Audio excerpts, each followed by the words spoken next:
Hello, class. So today we will be discussing chapter 6, which is analyzing the audience. So one of the most important things to know is a very good speaker, somebody who's audience centered. So that is keeping the audience foremost in mind at every step of the speech preparation and presentation.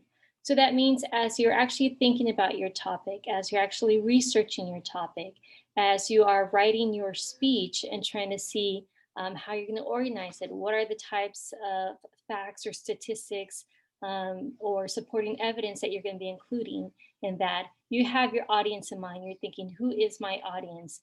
What is that demographic makeup? As well as the actual presentation. When you're presenting, you are keeping them in mind. So once again, good public speakers are audience-centered. They know the primary purpose of speech making is to gain a desired response from listeners. In order to gain that desired response from your listeners, you know who they are. So to be audience-centered, you need to keep some questions in mind when you are working on your speeches. To whom am I speaking? What do I want them to know, believe, or do as a result of my speech? What is the most effective way of composing and presenting my speech to accomplish that aim? With your classroom, there is a tendency to view the classroom as an artificial speaking situation, but you want to remember that your fellow students are an authentic audience. Each classmate is a real person with real ideas, attitudes, beliefs, and feelings. So your speech class offers an enormous opportunity to inform and persuade other people. You should consider every audience, both inside the classroom and outside, as worthy of your best efforts to communicate your knowledge or convictions. So any topic that you handle, you want to handle it conscientiously and that it can influence your listeners. It can enrich their experience, broaden their knowledge, perhaps even change their views about something important. So what is the psychology of the audience? Every speech contains two messages: the message that the speaker is sending and the message that the listener receives. You want to line it up where it's the same message. However, sometimes the message sent is not the message received.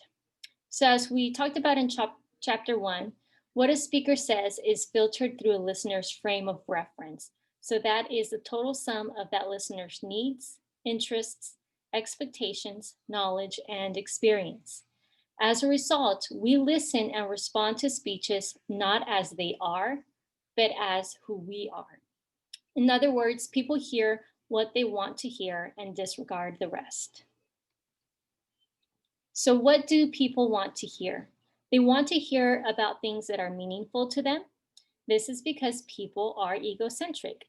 And that means the tendency of people to be concerned above all with their own values, beliefs, and well-being. So people pay most attention to messages that affect their own values, beliefs, and well-being. They will ask themselves, why is this important to me? What do these psychological principles mean to you as a public speaker? Well, first, they mean your listeners will hear and judge what you say on the basis of what they already know and believe. Second, they mean that you must relate your message to your listeners. You have to show how it pertains to them. You have to explain why they should care about it as much as you do. So basically, you have to, in your speech, spell it out to them how your topic or how what you're talking about lines up with their values, their beliefs, and or well-being. Demographic audience analysis. One of the ways that speakers analyze their audience is by looking at the demographic traits, such as age, religion, racial, ethnic, and cultural background, gender and sexual orientation, group membership, and such as that. This is called demographic audience analysis, and it consists of two steps. You first identify the general demographic features of your audience, and then number two, you gauge the importance of those features to a particular speaking situation. Yet you want to avoid stereotyping. Stereotyping is creating an oversimplified image of a particular group of people, usually by assuming that all the members of the group are alike. I'm sure we've all experienced some form or other of stereotyping. So, how did that make you feel? Not good. Same way, as a speaker, you don't want to stereotype your audience. So let's talk a little bit more in detail about the demographics. There's age. So each generation has more or less common values and experiences that set it apart from other generations. Whatever your age, you are a product of your world during your experiences. So let's say you address an older crowd and you make a reference to Cardi B. They might not have an idea of who you're talking about. So you wouldn't really be able to relate what that message is you're trying to. But if you address a younger crowd and mention Watergate, they might not know what you're talking about either. Even if they might recognize the name just from history class, it wouldn't produce the same emotional associations as the people who actually lived through that scandal and resignation of President Richard Nixon.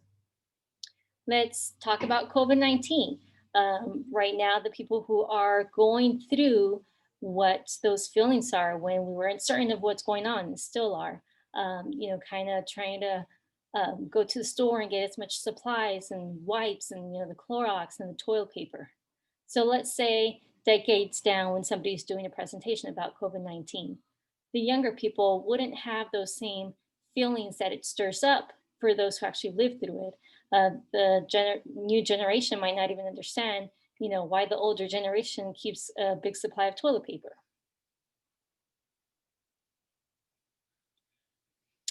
Religion. So current events around the world demonstrate that religious views are among the most emotionally and passionately defended of all human concerns. We've discussed about how the United States has become more diverse culturally and therefore more diverse religiously.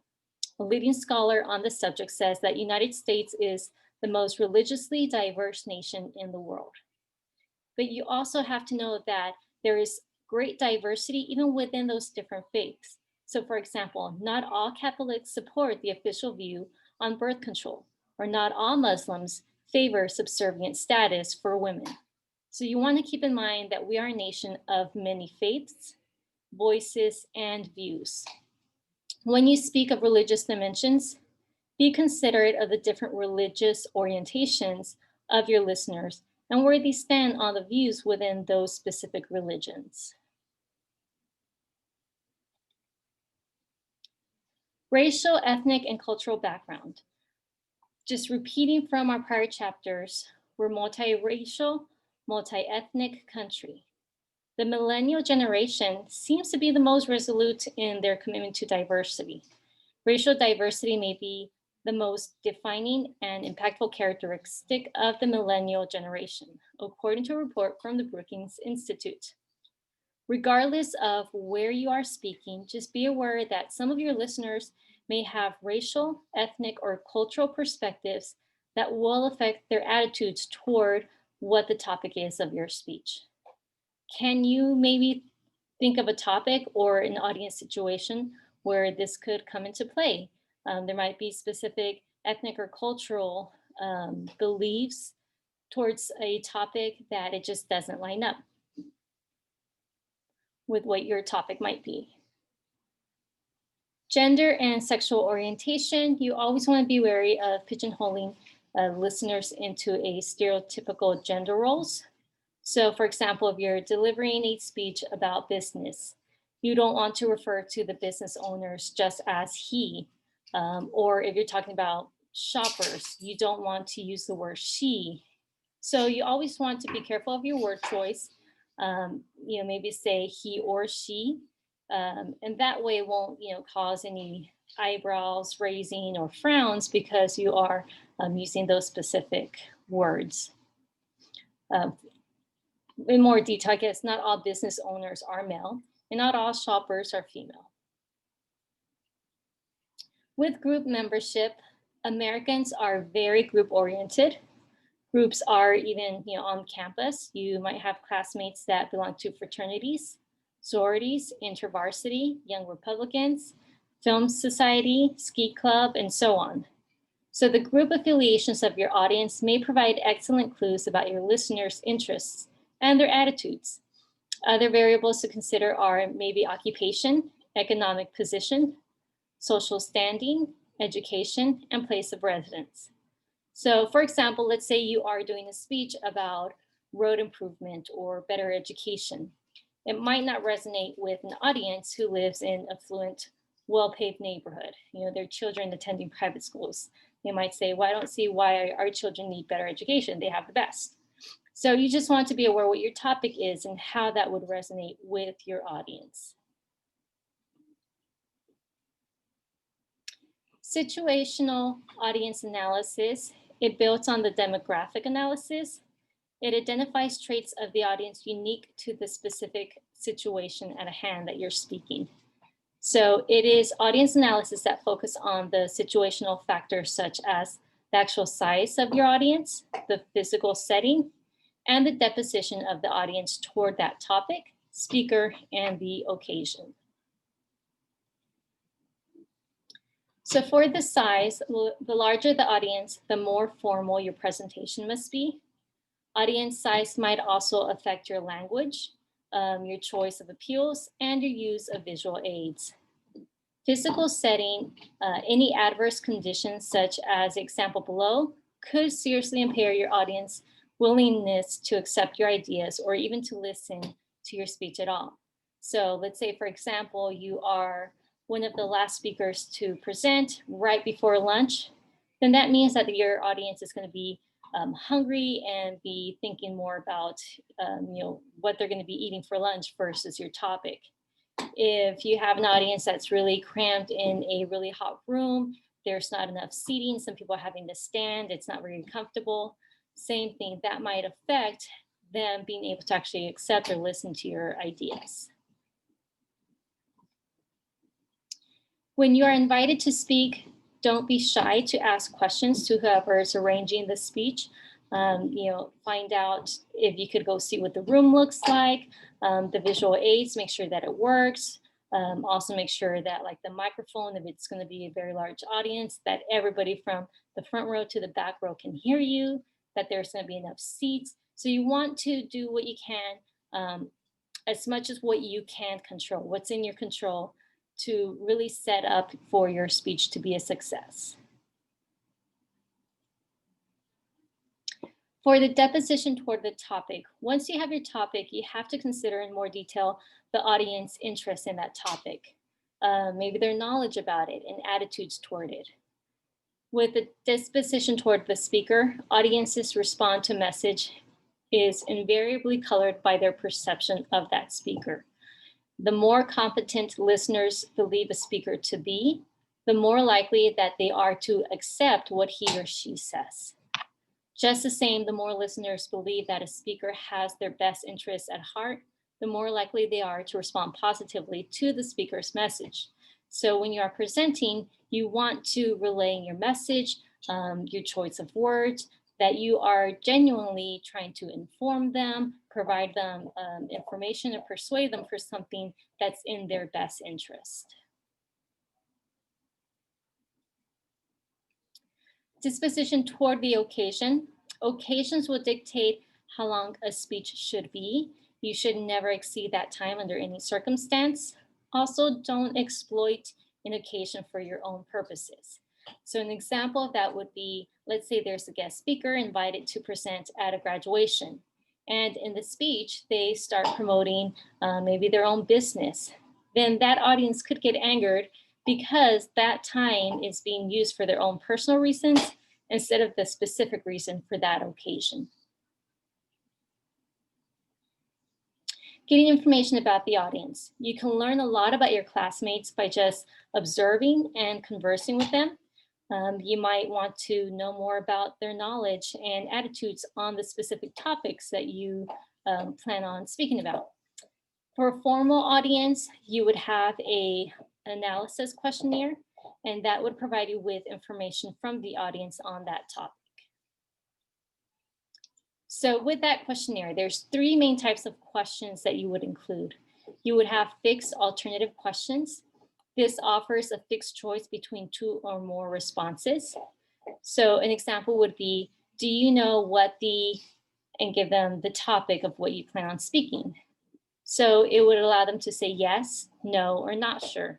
So that at least would give you a little bit more idea of what the prior knowledge is, or the background knowledge is for that audience in relation to the topic that you're going to be covering. Then there are scale questions. These resemble the fixed alternative questions, but they allow for a little bit more leeway in responding. So an example of this would be, how successful do you think the federal government is in balancing the federal budget? Not very, and then all the way up to very. So you would put a question such as this that would be in relation to your topic, what you're going to be speaking about, to see where they would line up or where they feel in regards to that topic. Lastly, you have open-ended questions. These provide the maximum leeway in responding, but you may increase the chances of getting answers that really don't give you information what you need. You really can't control what their response is going to be. They might kind of reply with something that's really not in relation to the topic of what you really need to know. But an example of an open-ended question is, what is your opinion of, and then you would fill in the blank with what your topic would be. So that would allow you to at least get more information on what their prior knowledge is on your topic, maybe where their beliefs or values line up in regards to your topic. Now let's talk about adapting the audience. Once you have completed the audience analysis, you can use that information to prepare and present your speech. There's 2 major stages in that process of audience adaptation. The first one is before the speech. That's where you assess how the audience is likely to respond to what you say in your speech, and you can adjust what you say to make it as clear, appropriate, and convincing as possible. Remember, you need to step outside of your own frame of reference and see things from their point of view. So when you are preparing your speech, actually writing down, organizing it, you want to step out of what your thoughts are on this topic and try to think what your audience's thoughts are. So that way you can see, do you have to adapt or change something, how that message might come across to them. So you want to put yourself in their place and respond to your speech as they would. Second step is audience adaptation during the speech. You might have issues with your visual aids. Maybe it's not working, or you find out that another person has the same topic as you for that speech.